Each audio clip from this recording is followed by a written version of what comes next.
Le campus de Jussieu a été fermé, nous ignorons pourquoi, on en a été prévenu mais c'est tout. Donc espérons que ça nous amène du monde. On est de la fac d'art c'est à la Sorbonne Paris 1. On nous a piqué 13 millions, d'accord, parce qu'on est les artistes. Ça va pas se passer comme ça. Toute la fac est en grève depuis 4 semaines, on va leur foutre un max de sboles dans la rue, c'est clair. On est tout à fait avec Stand Up for Science, qui eux luttent contre la même chose aux États-Unis.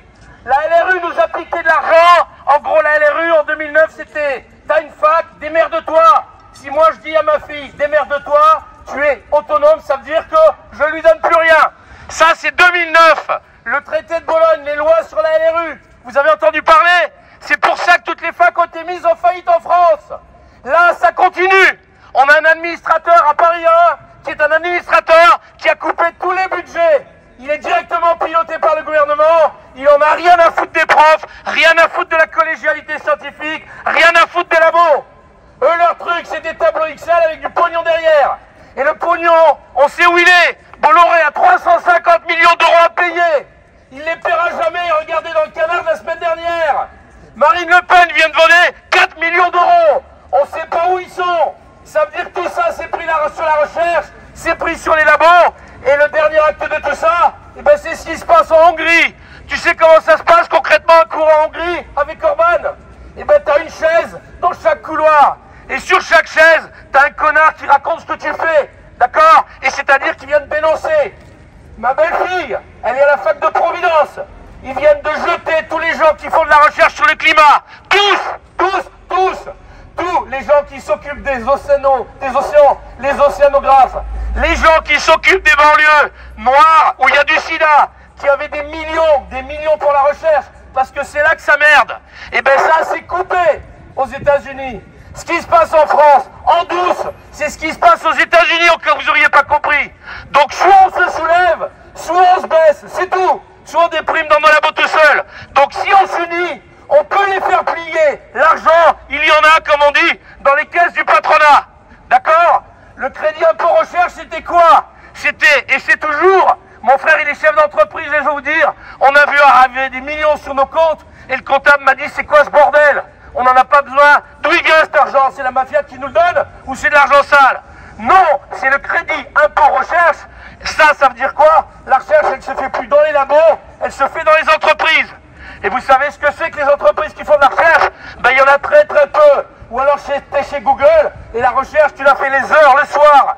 Moi, j'ai été visiter les locaux de Google en Irlande, ils ne paient pas d'impôts, et la recherche, tu l'as fait le soir pour toi, et ça bénéficie à ton entreprise.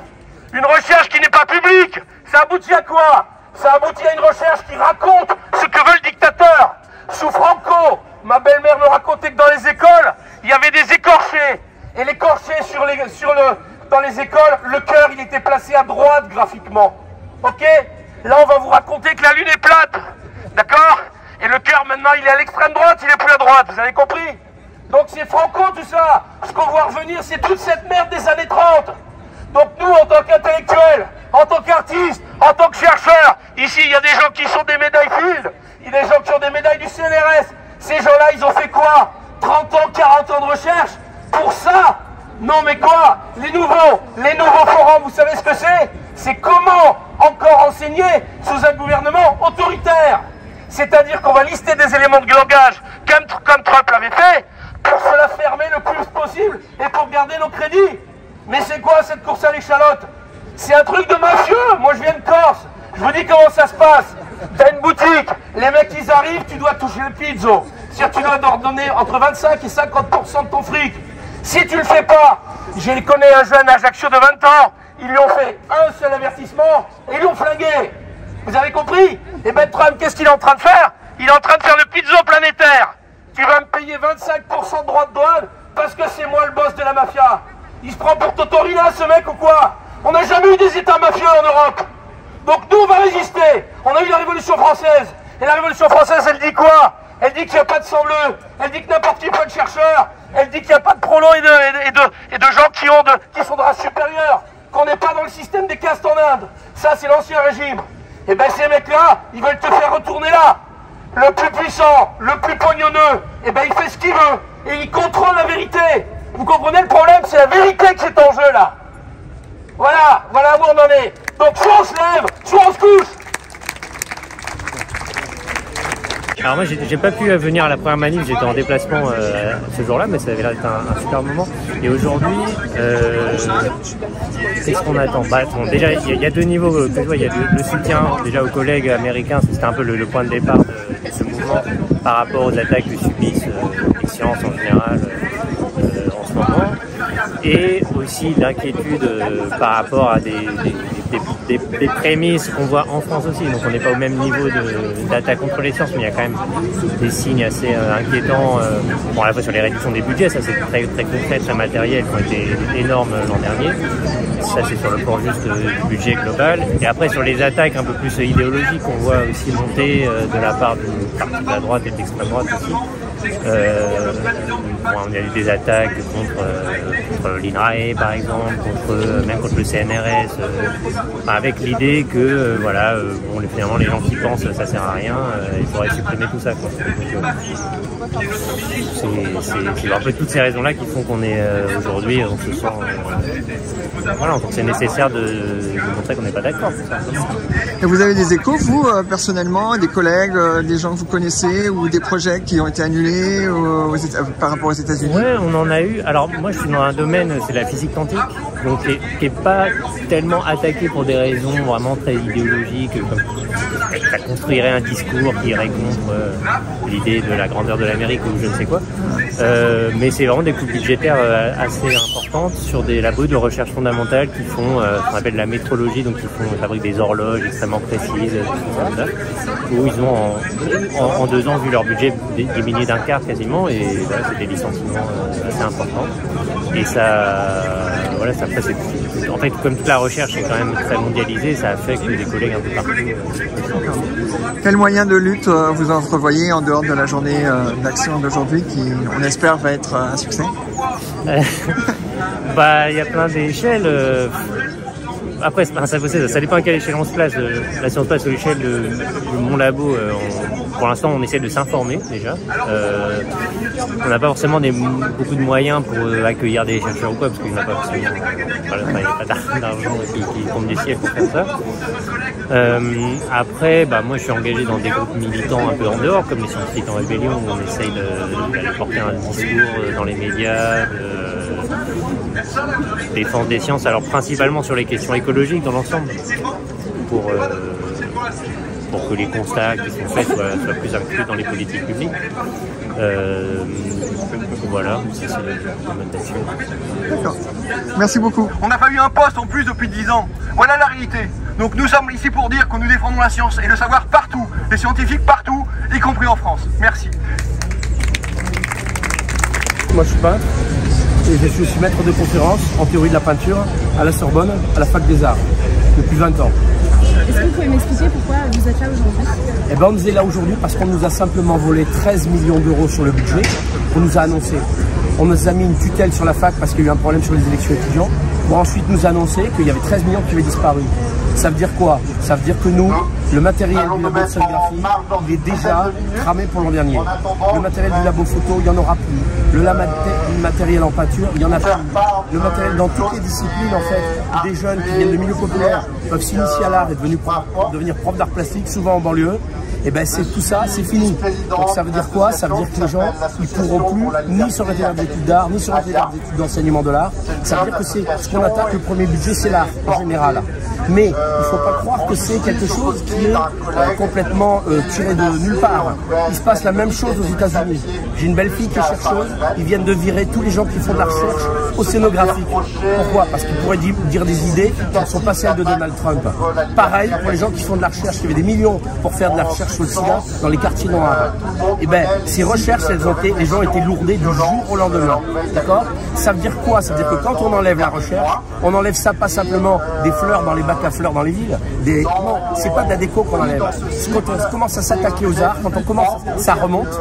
Et petit à petit, ça remonte dans des domaines qui sont fondamentaux. Ça veut dire que ce qu'il y a derrière là et ce qu'il y a derrière la science, c'est l'idée de vérité. Donc si tu veux aller en fac à 30 000 € par an pour apprendre à faire des cookies et qu'on te dise que la Terre est plate, c'est ton problème.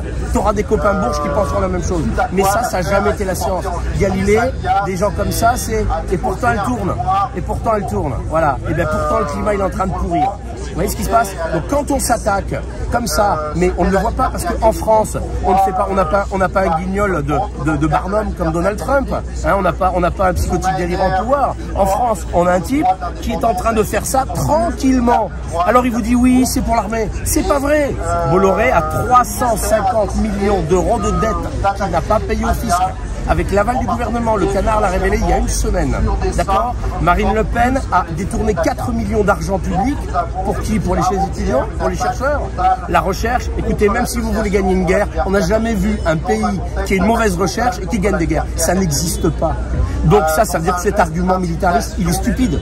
D'accord? Donc soit ils rendent le pognon, soit les étudiants vont être dans la rue et pour longtemps, et pour des années. Et ça va faire un max de problèmes. D'accord? On a été là dans la rue, rappelez-vous, en 95, on a été là dans la rue pour le CIP, on a été là en 2009 dans la rue pour la LRU, vérifier, les artistes ils y étaient, on avait des banderoles de 30 mètres de large. Sarkozy nous disait, eh ben là on voit plus les manifestants, on a fait une banderole de 30 mètres de large et on a tenu le pont devant l'ambassade des États-Unis pendant 2 heures, c'était marqué dessus, et là tu nous vois, d'accord? Et ben là ils vont nous voir, là ils vont voir les artistes et on va voir ce qu'on va voir. Parce que le problème c'est que si tu enlèves ça, c'est pas des fleurs que tu enlèves. Ce que tu enlèves c'est la vérité. La vérité, les fleurs c'est la vérité de la nature. Voilà le truc. La précarité installe une disparition des classes moyennes. La disparition des classes moyennes implique l'élection d'autocrates et l'élection d'autocrates implique la disparition de la vérité. C'est aussi simple que ça. C'est ce que vous voyez en Hongrie. Quand tu vas en Hongrie, moi j'ai un collectionneur, il m'a dit, quand tu vas dans la fac, il y a un type sur une chaise, il écoute ce que tu dis. Et si tu dis pas ce que veut Orban, eh bien, il te vire directement. Et Orban, il met des grands panneaux dans la rue pour dire c'est à cause de Georges Soros parce qu'il est juif. Ouais, mais qui est-ce qui a payé les études d'Orban? C'est Soros. Voilà la réalité. Donc si vous voulez du Orban, si vous voulez du Meloni, si vous voulez du Trump, eh ben continuez. Mais ça va pas marcher longtemps. Et les gens, à un moment, la précarité s'engendre de la haine. C'est ça le problème. Hein, la haine, on fait rien politiquement. C'est le désespoir qui fabrique la politique. Parce que le désespoir appelle l'espoir. Vous comprenez ça? Et donc la haine, ça va fabriquer la guerre civile. S'ils veulent une guerre civile aux États-Unis, c'est quoi? Ils vont envoyer l'armée, mais l'armée, ils vont tirer sur leurs frères. Vous y croyez ça un seul instant? Le problème, c'est qu'à la Révolution française, il y avait ce qu'a imposé la Révolution française, et sur toute la planète, même si c'était pas vrai à la colonie, même ça a fait rêver les gens. Les gens en Turquie, qu'est-ce qu'ils réclament? Ils réclament la démocratie. La démocratie, c'est la Révolution française qui l'a inventée. La démocratie, ça veut dire quoi? Ça veut dire qu'il n'y a pas de caste, il n'y a pas des mecs qui ont du sang bleu, qui ont raison plus que d'autres, parce qu'ils ont du pognon, parce qu'ils viennent d'une bonne famille. Non, tous les talents peuvent s'exprimer, et c'est ça qui fait la richesse de notre nation. C'est ça qui fait la richesse de l'économie. Tout le 19e siècle te racontait ça. Tous les gens, les penseurs de la gauche utopique te disaient ça. Et c'était vrai. Et c'était vrai. Et on les a pas crus. Voilà. Bonjour. Stand Up for Science, pour moi, c'est d'abord en soutien à mes collègues américains et contre les dérives, les attaques contre les sciences, aux États-Unis en particulier et en général. Je pense que c'est important de montrer qu'on les soutient. Moi, je parle tous les jours à des collègues américains qui sont très inquiets, qui ont peur, et donc ils nous remercient tous. Ils disent c'est très important ce que vous faites. Voilà. Donc c'est déjà pour leur montrer qu'on est avec eux. C'est pour s'encourager, pour oser dire que ce qui se passe est grave. Et si on regarde comment les choses ont évolué depuis un mois, on voit qu'il ne parlait pas il y a un mois, ce sont les attaques contre les personnes. Les étudiants, les chercheurs, les personnes qui ne sont pas citoyens des États-Unis, dont le visa, voire la carte verte est révoquée, qui sont arrêtés à la frontière. Et donc ça, c'est un développement nouveau par rapport à il y a un mois. Et donc on a franchi un cran dans l'attaque contre les sciences et les scientifiques. Voilà, donc c'est pour ça que je suis là. Vous aviez en projet un voyage aux États-Unis, je crois, l'année prochaine. Oui. Où est-ce qu'on en est? Est-ce que c'est toujours sur la sellette? Toujours. Toujours. Donc il n'y a pas d'amélioration ni d'aggravation de ce côté-là. Et vous disiez aussi que vos interlocuteurs aux États-Unis étaient plutôt silencieux, de peur d'avoir des représailles. C'est toujours le cas aujourd'hui? Publiquement silencieux, oui, la plupart d'entre eux. Cependant, cet après-midi, à la conférence de presse, il y aura un Américain qui va s'exprimer en personne et pas de manière anonyme. D'accord. Ce sera en anglais ou en français? En français. D'accord. Waouh. Super. Merci beaucoup. Puis je vous souhaite une bonne manifestation. L'abandon est officiel. Donc ça signifie que le ministère lâche du lest. Parce que le milieu scientifique, le milieu académique, le milieu universitaire et peut-être les étudiants qu'on attend aujourd'hui d'une minute à l'autre se réveillent sous à la fois les attaques depuis le début de l'année et sous le choc émotionnel de ce qui se produit aux États-Unis. Eh bien, ce réveil paye immédiatement par le fait qu'on commence à voir les premiers lâchers de l'Est. Et donc, il nous faut continuer pour avoir regagné des libertés, regagner des budgets, regagner des choses que nous avons perdues depuis une vingtaine d'années. Donc c'est pour ça que je suis là aussi pour apporter une petite note, peut-être un peu dissonante par rapport au message de Stand Up for Science qui est revenu sur ma pancarte. C'est que nous ne pensons pas que la science est unique, la science n'est pas neutre. La science et les scientifiques, les chercheurs ont leur part de responsabilité. Ils doivent en prendre conscience dans la crise, les crises politiques et écologiques auxquelles on est confronté. On ne peut pas dissocier les deux, c'est vraiment important d'avoir cette vision globale. Et donc mon panneau demande quelle science. Et là c'est vraiment bon, pour le collectif scientifique en rébellion, et je viens aussi, parce que c'est une question que l'on se pose entre nous, mais que l'on souhaite poser à la société, aux citoyens, aux jeunes. Quel monde désirable pour lequel on va travailler, quelle science sera utile et dont ils ont envie finalement de financer par leur travail. Et c'est une question vraiment ouverte. Vous en avez parlé rapidement, mais quelles sont aujourd'hui les menaces qui pèsent sur la science et la recherche? Ici on est dans un choc. Ce sont des institutions qui sont fermées, des postes qui sont, des gens qui sont licenciés, des données qui sont menacées, du matériel comme des balises en mer, on ne sait pas ce qu'elles vont devenir. Donc c'est aussi tout un système d'information qui a des débouchés dans tous nos systèmes d'information qui est menacé. Mais maintenant, ça s'inscrit dans une menace qui n'est pas celle d'aujourd'hui. Scientifique en rébellion, on n'est pas les premiers à avoir alerté sur l'évolution des financements de la recherche, des postes dans les académies, dans les universités, le fait de financer sur projet avec des choses qui sont finalement basées sur des modes qui ne nous conviennent pas. Donc, par exemple, moi je suis hostile à la façon dont on met en avant l'IA, à la façon dont on pousse à des soi-disant innovations qui sont destructrices pour l'environnement, parce que ça produit de l'extractivisme de minerais dans des endroits qui sont des lieux qu'il faudrait protéger, des lieux de biodiversité. Donc tout ça, c'est ce que je vous disais, c'est-à-dire la nature systémique. Donc ça, c'est une lame de fond. Et donc, si je suis là aussi, c'est pour soutenir un mouvement qui finalement amène l'émotion notamment de jeunes et de gens qui n'étaient peut-être pas sensibilisés à ces questions-là. J'aimerais qu'ils aient cette prise de conscience qu'il faut transformer cette émotion aussi en réflexion, en proposition, en lien avec les autres catégories professionnelles. Je suis très contente qu'il y ait des syndicats ici, par exemple, en lien avec des programmes politiques qui embarquent le monde. Justement, Stand Up for Science aujourd'hui appelle aussi à élargir le mouvement et à faire en sorte que les manifestations, tout ça, soient rejointes par la société civile. Est-ce que vous pouvez nous expliquer pourquoi c'est important aussi de réussir à convaincre la société civile qu'en fait c'est pas qu'une histoire de tout ce qui se passe aux États-Unis et ce qui arrive en France. En fait, c'est pas juste des menaces pour les chercheurs, c'est pas que non, mais évidemment. Non, évidemment. Je veux dire, j'adore chercher, mais je suis citoyen, je suis une maman, j'ai des enfants, j'ai été éduquée dans l'idée que la démocratie est un système politique qui n'est peut-être pas parfait, mais qui est meilleur.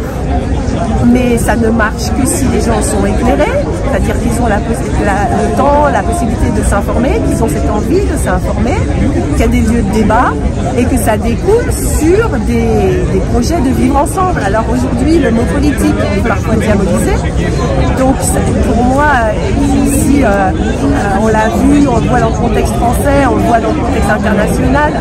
Évidemment, si les gens veulent faire barrage à l'extrême droite en rapport au drame de l'histoire, c'est plus compliqué que ça, parce que s'il y a des votes pour l'extrême droite, il faut quand même se poser des questions.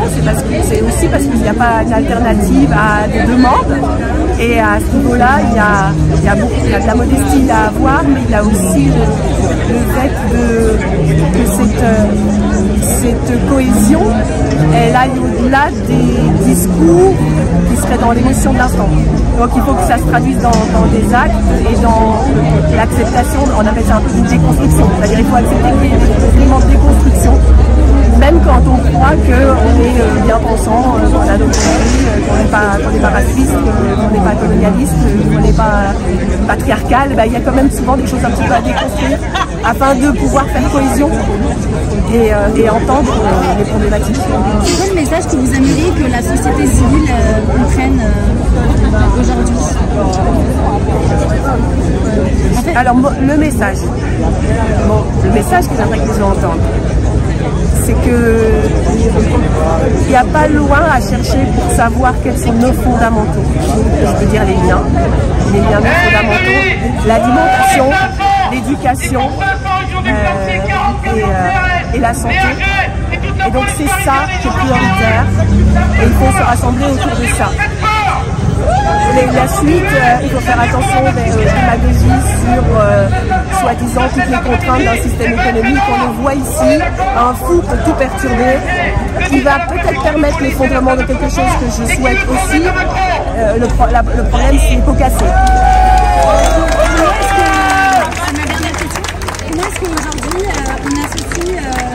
on fait en sorte qu'il y ait un pont qui se crée entre les chercheurs, le monde de la science et la société civile qui ne connaît pas grand-chose pour que cette société puisse vous soutenir et vous rejoindre dans vos mouvements? Je pense que ça doit venir des chercheurs. C'est une catégorie de gens qui travaillent beaucoup. Et pourtant, c'est pas... Moi, ma soeur est médecin, urgentiste, elle travaille beaucoup parce qu'elle a le sentiment que si elle arrête de travailler, il y a des gens qui meurent. Les chercheurs, s'ils arrêtent de travailler, le monde ne va pas s'écrouler. Donc, il faut qu'ils réfléchissent à quelle va être l'utilité de leur travail aujourd'hui. Et quand on voit que les données, même les résultats, les articles, sont peut-être pas si sécurisés que ça, si mis à l'abri que ça, il faut peut-être se rappeler que la meilleure façon de transmettre le savoir, c'est de le raconter autour de nous. Et du coup, ce pont devient naturel parce que tout chercheur a besoin que ce qu'il appris soit transmis. Je ne sais pas si c'est bien formulé. Parce que l'angle de ma vidéo, en effet, c'est d'avoir des personnes qui m'expliquent d'expliquer à la société civile qui va regarder cette vidéo, les gens ne sont pas chercheurs, qu'il faut rejoindre le mouvement et pourquoi est-ce que c'est important de soutenir la science quand on Donc les chercheurs doivent comprendre qu'il faut qu'ils sortent de leur labo et qu'ils aillent dans la rue, là où sont les gens, partout, dans les centres commerciaux, et qu'ils transmettent leur savoir, qu'ils transmettent le goût d'apprendre et qu'ils transmettent la confiance aussi. On est tous capables de comprendre des choses et c'est tout ça qui est important. Or depressed, or angry, or all three of those. It's a big worry, including for all my colleagues in computer science. All fields, all disciplines are impacted by what is happening. And are there some of your colleagues who are considering coming to France or to Europe? I have asked them about it. Some of them they have not ruled it out, but people who have done their whole career in the US. You know, it's where their family is, their friends, their job, their house. It's a big decision to think about moving. So they're considering it, but I don't know. I don't personally know any yet who would be willing to do that move. And how does the situation in the United States affect the scientists in France? So, you know, science is international. In computer science, in my field, the US leader, a strong leader until now. And so what harms research in the US harms research worldwide. This is really terrible. So completely. Normally we tell our students to try to go do a postdoc in the US because they can strengthen, broaden their perspective, and it's very good for their training to spend some time in a department in the US, see how research there works, and learn with some famous US scientists, but not this year. L'État ne donne pas les moyens de couvrir les salaires. Donc a fortiori pas la recherche, a fortiori pas la rénovation des locaux, etc. Donc ça c'est un point très important. Donc ça se greffe parce que la fragilité du système français, elle contient des choses qui sont des germes de l'infection qu'il y a aux États-Unis, et donc qui sont bien moindres en intensité, mais inquiétants dans les perspectives. Et en tout cas, il y a une nécessité d'avoir des déblocages budgétaires parce que les universités sont dans le rouge. Donc ce premier moment de la journée, il est tourné vers cette question et vers le fait que puisqu'on a l'exemple états-unien qui montre les points de fragilité d'un système qui n'est pas totalement comparable parce qu'il est beaucoup plus privé aux États-Unis, eh bien les points de fragilité là-bas, ils sont des points de fragilité ici et il faut les corriger d'urgence de sorte à garantir d'avoir un système pérenne et capable de résister à des attaques. Vous dites que ça ne couvre pas les salaires, que l'État ne couvre pas les salaires. Oui. Et il manque combien concrètement? Est-ce qu'on sait, est-ce qu'on a une estimation? Est-ce qu'il y a un rapport qui a été fait? Alors oui, il faut regarder. Il y a un collectif qui s'appelle CPESR qui est spécialisé dans les data et qui a fait le chiffrage, mais j'ai pas la mémoire. Okay. Après, il y a différentes manières de compter. Les comptages, c'est toujours difficile de les objectiver. Il y a un des comptages, c'est que si on se remet au taux d'encadrement des étudiants qu'il y avait il y a 10 ans, il nous manque 1500 postes fixes statutaires d'enseignants universitaires. Et même en mettant les universités dans le rouge, c'est-à-dire sans procéder aux investissements nécessaires dans le bâti pour isoler, pour faire les travaux, il manque en gros rien que pour être à l'équilibre financier entre 10 millions et 15 millions par université. Il y a une centaine d'universités. Voilà, c'est ça donc ça fait on a de l'ordre d'1 milliard de trous. Okay. Et les coupes budgétaires, elles sont pareilles, d'un peu difficiles à évaluer parce qu'il y a les coupes d'une année à l'autre. Donc ça c'est de mémoire 1 milliard 2. Et il y a des annulations de crédits, c'est-à-dire des crédits votés qui ne sont jamais donnés. Et donc il y a des crédits qui ont été gelés pour l'année précédente et des crédits pour l'année prochaine. Okay. Donc au total, les coupes budgétaires, si on fait à la louche quelque chose, c'est autour de 2 milliards et de coupes. Donc c'est quand même 2 milliards, c'est beaucoup, hein, c'est 2000 milliards, c'est le budget de l'État. C'est une très grosse attaque austéritaire. Évidemment, elle est à mettre en perspective les attaques d'austérité Aux Pays-Bas, où l'extrême droite est déjà dans le bloc gouvernemental, elles sont plus amples que ça. Les attaques, l'attaque aux États-Unis, elle est plus floue que ça. Nous, on a une attaque franche. Le fait qu'elle soit limitée, ça n'empêche pas le fait que ce soit une attaque aussi. Hein. Voilà. Donc ça, c'est ce premier temps, il est là pour redire cette mobilisation. Je chante des chansons d'espoir qui parlent de la liberté. Et nous tirons tous ces temps, ça ne peut pas durer comme ça. Il faut qu'il tombe comme il penche déjà. Si je tire fort, il doit bouger. Et si tu tires à mes côtés, c'est ce qui tombe, nous avons la liberté.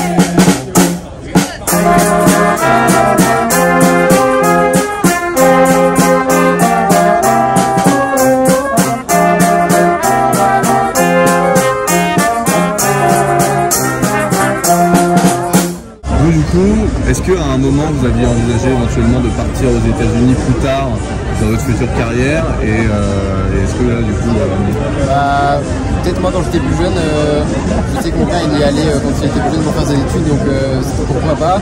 Et il y a pas mal de profs qui nous recommandent éventuellement, mais là actuellement c'est clair que non. Et même dans plus tard, s'il n'y a rien qui est fait pour améliorer la situation, clairement pas du tout. Oui, parce que c'est vrai que jusque-là, pour les étudiants français, les États-Unis, c'était un peu, l'idée, c'était un peu d'aller vers des cieux un peu plus, avantageux, quoi. Là, c'est de moins en moins le cas. Il y avait des gros sous, il y avait des bonnes opportunités de stage, il y avait des écoles reconnues et des gros labos, mais là, clairement, éthiquement, moi, je voudrais vraiment pas partir là-bas. Pour vous non plus, c'est plus l'Eldorado là-bas? Non, parce que ça n'a jamais été le modèle là-bas, il ne plaît pas, mais pas encore moins. Mais pour la recherche scientifique, c'était quand même un peu le Graal, quoi. Après, on verra aussi dans le futur, on est encore plutôt jeune, on a le temps de... Vous avez quel âge? Moi j'ai 20 ans. Ouais.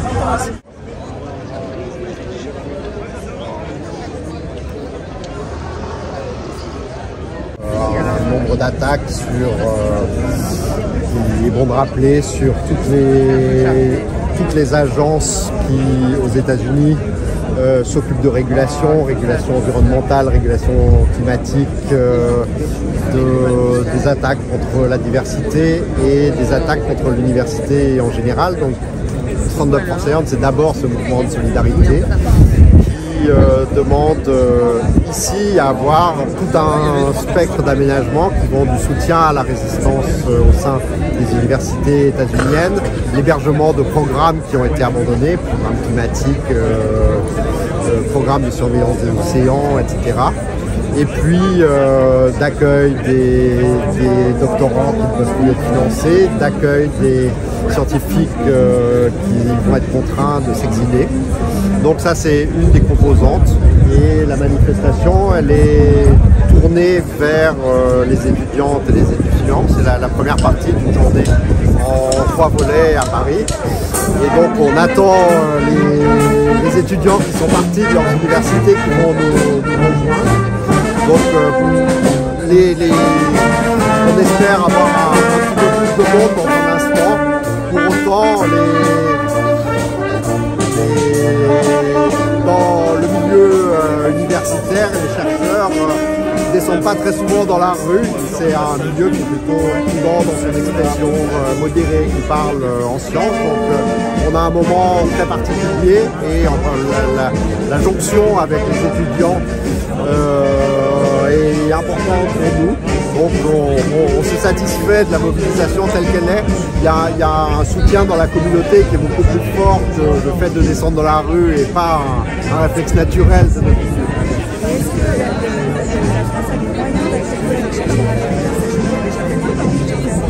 Donc c'est l'enjeu. Il y a eu des coupures budgétaires énormes.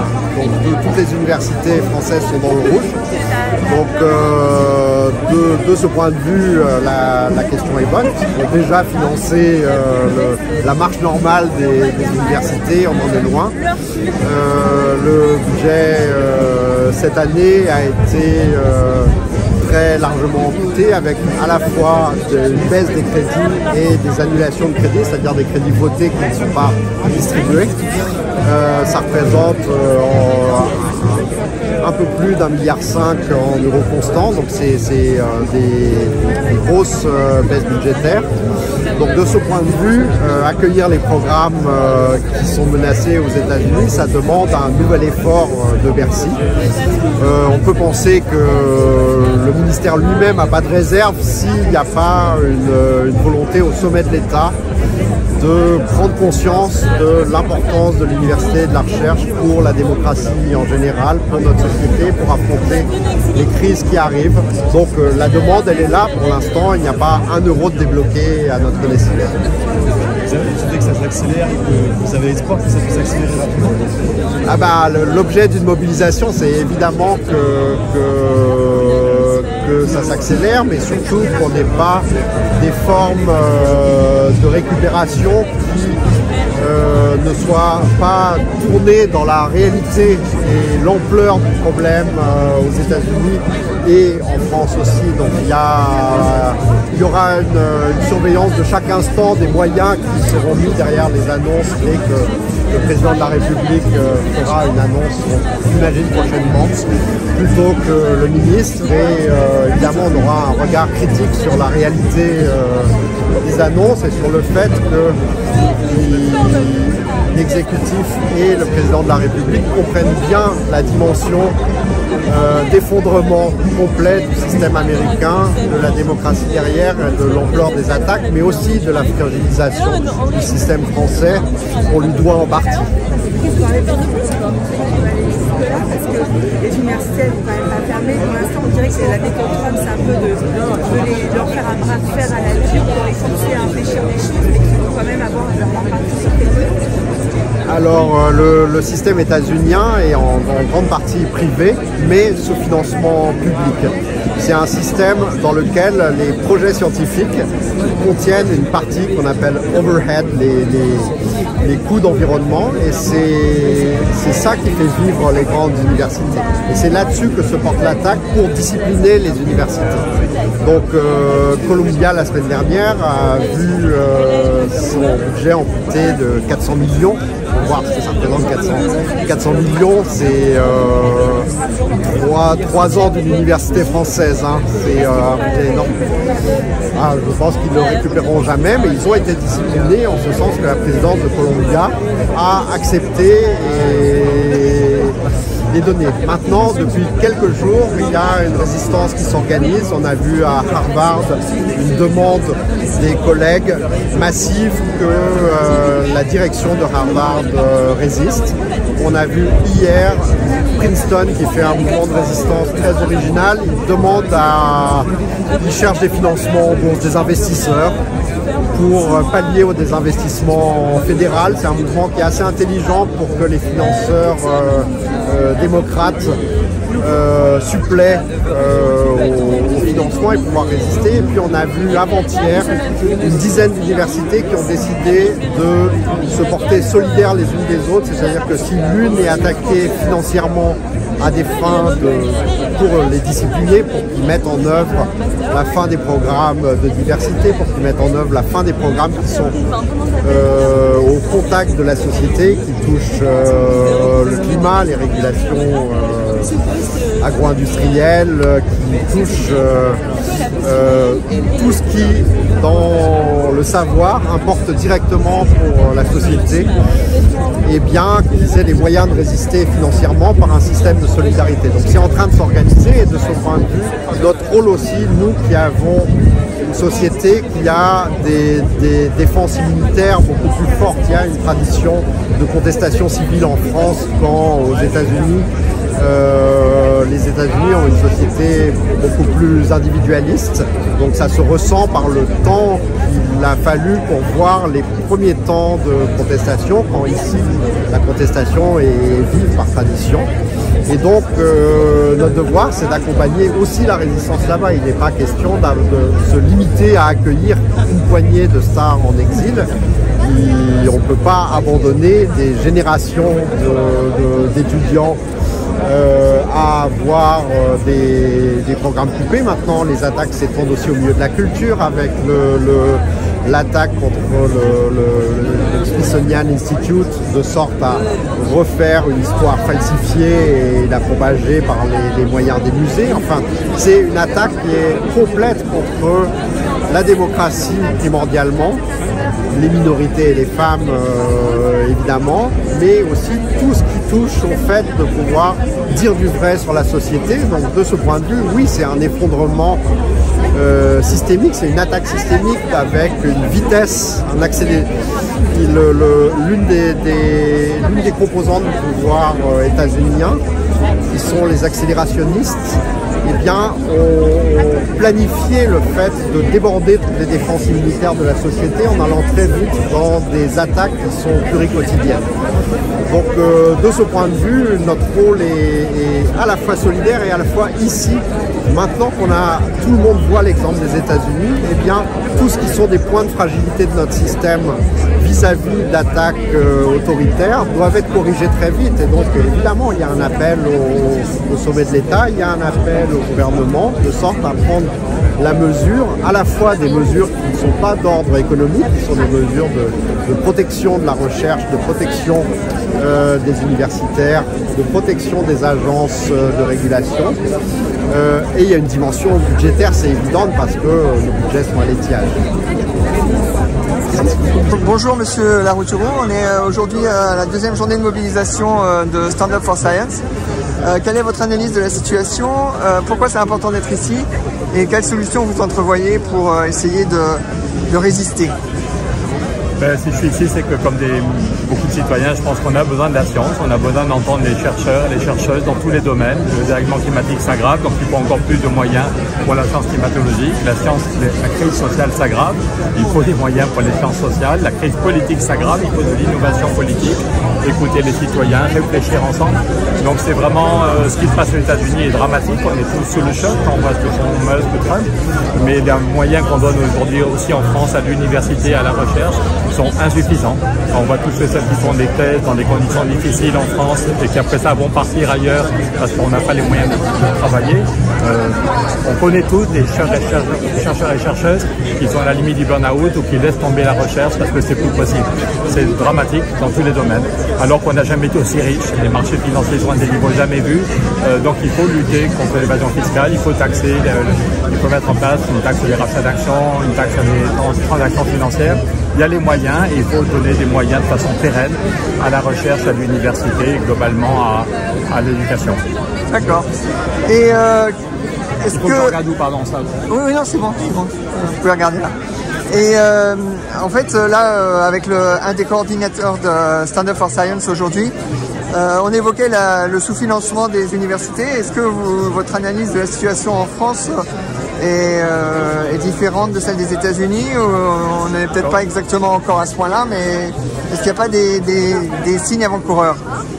C'est qu'on ne se donne pas les moyens, que ce soit pour la plupart des services publics qui sont sous-dotés en ce moment. Il y a un besoin d'intelligence, un besoin d'argent pour l'éducation nationale, pour l'université, pour la recherche. Il y a un besoin d'argent pour la justice, pour la police, pour l'ensemble des services publics. Et on continue le dumping fiscal. J'étais pendant 5 ans député européen, j'étais rapporteur général du budget. Une courbe que je montrais souvent, c'est comment même Christine Lagarde dit qu'aujourd'hui ce qui va au salaire n'a jamais été aussi faible dans tous nos pays, dans tous les pays occidentaux. C'est pire en Allemagne qu'en France, mais globalement ce qui va au salaire dans tous nos pays n'a jamais été aussi faible. Ce qui va aux bénéfices, aux dividendes n'a jamais été aussi important. C'est documenté, c'est l'INSEE qui le dit, c'est Eurostat. Et dans le même temps, on a divisé par 2 l'impôt sur les bénéfices. Quand vous et moi on était petits, l'impôt sur les bénéfices était à 50% en moyenne en Europe. On trouvait normal de laisser la moitié des bénéfices aux actionnaires et la moitié aller aux services publics, à l'éducation, à la santé, à l'État. Et maintenant, on est tombé à 19% seulement. Le taux moyen d'impôt sur les bénéfices bénéfice a été plus que divisé par deux. Est-ce que ça profite? À qui ça profite? Officiellement, c'était pour l'investissement, pour l'emploi, pour la croissance. Et tous nos pays sont quasiment en récession. La seule croissance qu'on voit, c'est le nombre des milliardaires, la fortune et le nombre des milliardaires, alors que nos services publics n'ont pas assez d'argent, alors qu'on n'a pas assez d'argent pour le bien commun. Donc il y a besoin qu'on mette de l'intelligence, et c'est pour ça qu'il y a besoin de se regrouper. Si chacun de nous, si chacune reste chez soi, il y a de quoi se flinguer. Quand on met la radio le matin, parfois on a envie de tout oublier. Donc il y a besoin de se retrouver joyeusement et d'être des centaines, des milliers comme aujourd'hui, et de clarifier les débats, de montrer qu'il y a des alternatives. Oui, c'est possible d'un pays qui n'a jamais été aussi riche, de trouver du boulot pour tout le monde, c'est pas le sujet d'aujourd'hui, mais que le maximum de gens aient un vrai emploi, correctement payé, que le maximum de gens aient un vrai logement, en stoppant l'augmentation des loyers, avec une vraie politique du logement, et c'est possible d'avoir les moyens pour les services publics. Donc c'est très très important de le dire. Évidemment, ce qui se passe en Ukraine est très très important. Évidemment, il faut se donner les moyens de gagner la guerre contre Poutine et de se protéger, mais on n'a pas à choisir. C'est pas parce qu'il faut plus de moyens pour l'Ukraine et pour la défense qu'on doit couper les moyens des services publics. Ce choix est... Poser des questions comme ça, c'est scandaleux. On n'a jamais été aussi riche humainement et financièrement. On peut en même temps trouver les moyens pour l'Ukraine et pour la défense, et en même temps trouver les moyens pour les services publics, pour l'action pour le climat. D'accord. Oui, parce qu'en fait, la politique de Macron, on le dit assez peu dans les débats sur le budget. Sur le budget, on essaye de couper dans les dépenses, mais en fait, ce qui a surtout été fait par Macron, c'est de couper dans les recettes. Donc en fait, c'est un trou dans les recettes plus qu'un excédent dans les dépenses qu'il y a actuellement. On a coupé dans les recettes et puis je peux témoigner, là je ne suis pas en tenue de député européen, mais il y a quelques mois j'étais encore député européen et le Parlement européen en 5 ans a voté 3 rapports pour dire comment trouver de l'argent en particulier pour des politiques climatiques beaucoup plus efficaces, et on a 3 rapports pour demander en particulier une petite taxe sur les marchés financiers, une taxe de 0,1% sur les transactions financières. Tout le Parlement, sauf l'extrême droite, a voté 3 fois en 4 ans un rapport qui demandait la création immédiate de cette taxe dont on parle depuis 2011, et il n'y a que la France qui bloque. Je me souviens une fois le conseiller d'Angela Merkel qui me disait: Pierre, c'est pas la peine d'insister, je suis un fan de la taxe sur les transactions financières. Je vous rappelle qu'Angela Merkel en 2014 était née à Londres, parce qu'à l'époque c'est les Anglais qui bloquaient tout, et le conseiller de Merkel me dit: maintenant est-ce que la France va bouger? Il n'y a que la France d'Emmanuel Macron, de Bruno Le Maire, et sans doute du gouvernement actuel aussi, qui bloque. Alors il s'agit d'une taxe de 0,1% sur les marchés financiers, qui rapporterait chaque année 57 milliards au niveau européen. 57 milliards au niveau européen, ça veut dire 8 milliards pour la France. Ça ne réglera pas tout, mais de même que Joe Biden a mis en place une taxe sur les rachats d'actions. Quand vous et moi on était petits, c'était juste interdit de racheter les actions, c'était juste interdit. Et puis les lobbies des banques et des grandes entreprises l'ont autorisé, et quand Total Energy ne sait plus quoi faire de ces milliards de profits, ils rachètent leurs propres actions pour faire monter le cours de l'action. C'est juste, ça n'a aucune utilité économique, c'est juste artificiellement faire monter le cours de l'action pour les actionnaires et pour les stock options des dirigeants. Eh bien, donc autrefois c'était interdit, maintenant c'est autorisé, et Joe Biden, pour avoir de l'argent pour sa politique industrielle verte, l'initiation de Reduction Act, a dit: je vais faire un peu de dette et je vais taxer les rachats d'actions. Les banquiers ont grogné pendant une semaine, mais Biden et le Congrès ont fait passer la taxe sur les rachats d'actions, et ça va donner 70 milliards pour le budget des États-Unis. Et si les démocrates étaient restés au pouvoir, Biden disait: cette taxe à 1% marche très très bien, on va petit à petit la monter à 4%. Donc il y a des solutions. On a entendu les gilets jaunes, ceux qui doivent payer pour des nouvelles politiques publiques, c'est pas monsieur et madame tout le monde, mais quand les marchés financiers sont à des niveaux jamais vus, quand le nombre de milliardaires, c'est le journal Challenge, il dit que la fortune des 500 personnes les plus riches, c'était 6% du PIB il y a 30 ans, 6% du PIB, l'an dernier c'était 45%. C'est pas un journal de la gauche extrême qui le dit, c'est le journal Challenge qui chaque année sort le patrimoine des 500 les plus riches. Il ne s'agit pas de couper la tête aux banquiers ou de couper la tête aux 500 personnes les plus riches, mais si la fortune des 500 les plus riches était restée stable à 200 milliards au lieu de monter à 1200 milliards, je pense que c'était pas très grave pour leur confort et pour leur santé, et que par contre on aurait beaucoup plus d'argent avec une fiscalité beaucoup plus équilibrée et plus importante sur les très très très très riches et sur les très très très gros patrimoines. Je pense qu'on aurait les moyens pour la recherche, pour l'éducation, pour la santé, pour le climat. Donc il y a besoin que les citoyens, on a eu quelques mois difficiles là, je pense qu'on était tous à s'inquiéter vraiment de l'instabilité politique, de ce qui se passe aux États-Unis, du dérèglement climatique qui s'aggrave, mais je pense que ce genre de rencontres comme aujourd'hui sont vraiment très utiles pour montrer qu'on veut reprendre en main notre avenir et qu'il y a des solutions pour trouver plus d'argent pour la recherche, pour le climat et pour l'ensemble des services publics qui préparent notre avenir. Merci beaucoup. Donc bonjour, c'est la deuxième journée de mobilisation de Stand Up for Science, après celle du 7 mars. On a une une manifestation là qui part. Pourquoi c'est important d'être ici aujourd'hui? Quelle est ton analyse de la situation et quels sont les actes de résistance possibles selon toi? Alors sur le pourquoi être là, je pense qu'il y a deux dimensions. Il y a d'abord une question bien sûr internationale et de solidarité avec le monde universitaire aux États-Unis. Alors quand je parle du monde universitaire, c'est pas seulement les enseignants, c'est aussi les étudiants qui se sont aussi beaucoup mobilisés aux États-Unis contre la situation à Gaza et qui ont été largement réprimés. Et ça prend place dans un contexte plus général de répression idéologique et aux États-Unis, en plus du fonctionnement des universités, ça joue sur les carrières d'autant plus. Hein, on a vu des démissions de collègues de leurs responsabilités et on sait bien que les libertés publiques sont largement attaquées et que bien sûr ça joue sur les transformations possibles du système universitaire et de la façon dont l'État américain le conçoit. Mais cette situation-là n'est pas seulement, on va dire, quelque chose de très lointain qui ne nous toucherait que par solidarité. C'est-à-dire que cette situation, d'une certaine façon, à une échelle bien moindre, bien entendu, on la connaît aussi en France, à la fois d'un point de vue des politiques budgétaires qui régentent l'université, des politiques aussi néolibérales qui ne sont pas seulement des réductions budgétaires mais aussi des façons de penser le financement de la recherche, les appels à projets, etc. Alors ça bien sûr c'est pas propre à Macron, hein, c'est bien antérieur mais il s'inscrit totalement là-dedans. Et puis sur la question des libertés académiques, des libertés publiques, la France n'a pas vraiment de leçons à donner, hein. On a quand même eu plusieurs affaires ces dernières années qui montrent que la répression idéologique et la surveillance dont on fait part, je peux en parler notamment en sciences sociales, elle est aussi importante. Donc voilà, pour ces deux dimensions, à la fois la solidarité internationale, mais aussi la situation française, c'est important d'être là. Sur les résistances, elles peuvent être multiformes. Pour le moment, je crois que, pour le dire gentiment, le monde universitaire n'a pas encore montré toute sa puissance de mobilisation. Donc il faut continuer à expliquer, continuer bien sûr à accueillir les collègues des différents pays qui sont victimes de répression, ouvrir des espaces de débat dans les universités, de discussion, d'échange sur ces situations-là. Rendre beaucoup plus fort et beaucoup plus public aussi les protestations qu'il y a contre les coupes budgétaires, parce qu'en fait il y a plein de mouvements qui se sont passés ces dernières semaines mais qui ont été peu relayés, hein, on n'entend quand même pas énormément parler.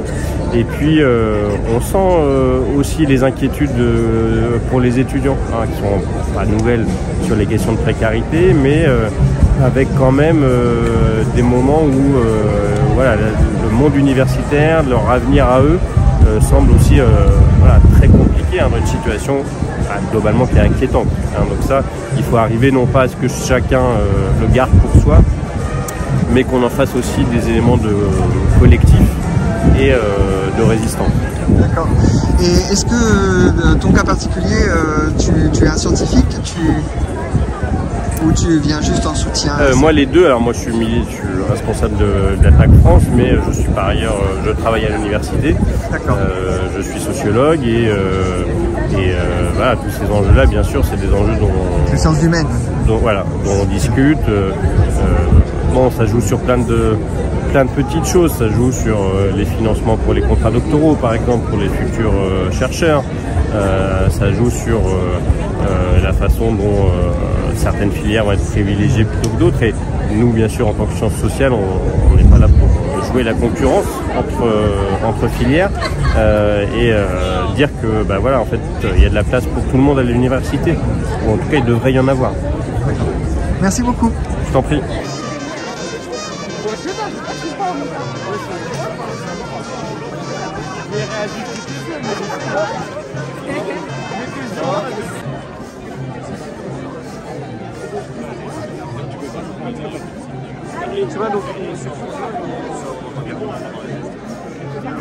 Et Donald Trump, c'est dégueulasse. Et Donald Trump, c'est dégueulasse. Et Donald Trump, c'est dégueulasse. Et Donald Trump, c'est dégueulasse.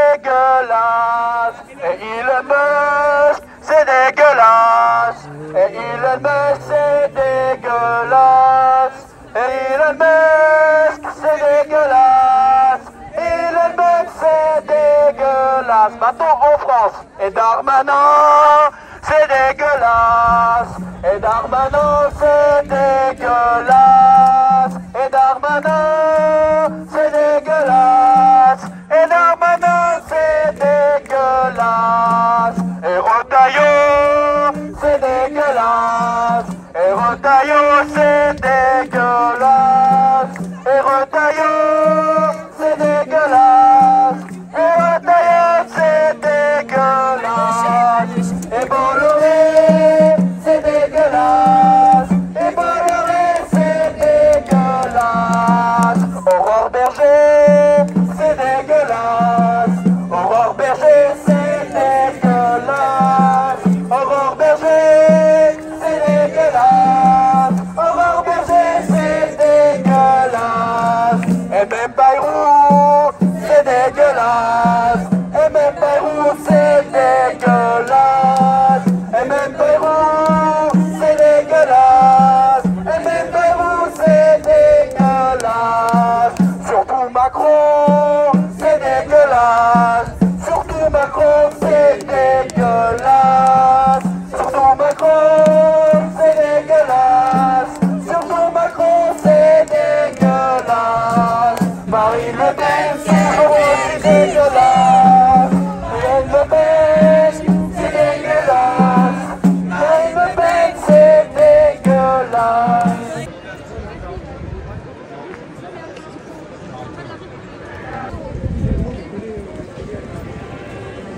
En fait, on s'explique à la mort de Jean-Marie Le Pen. Voilà, depuis le chef.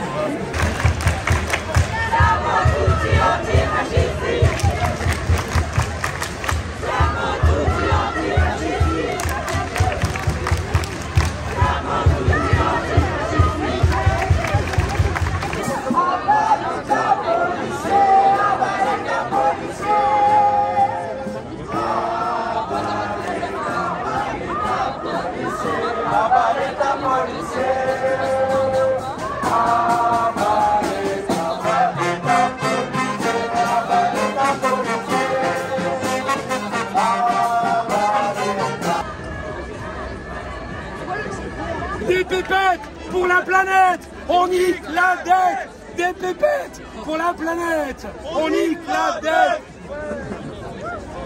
Du blé pour l'université.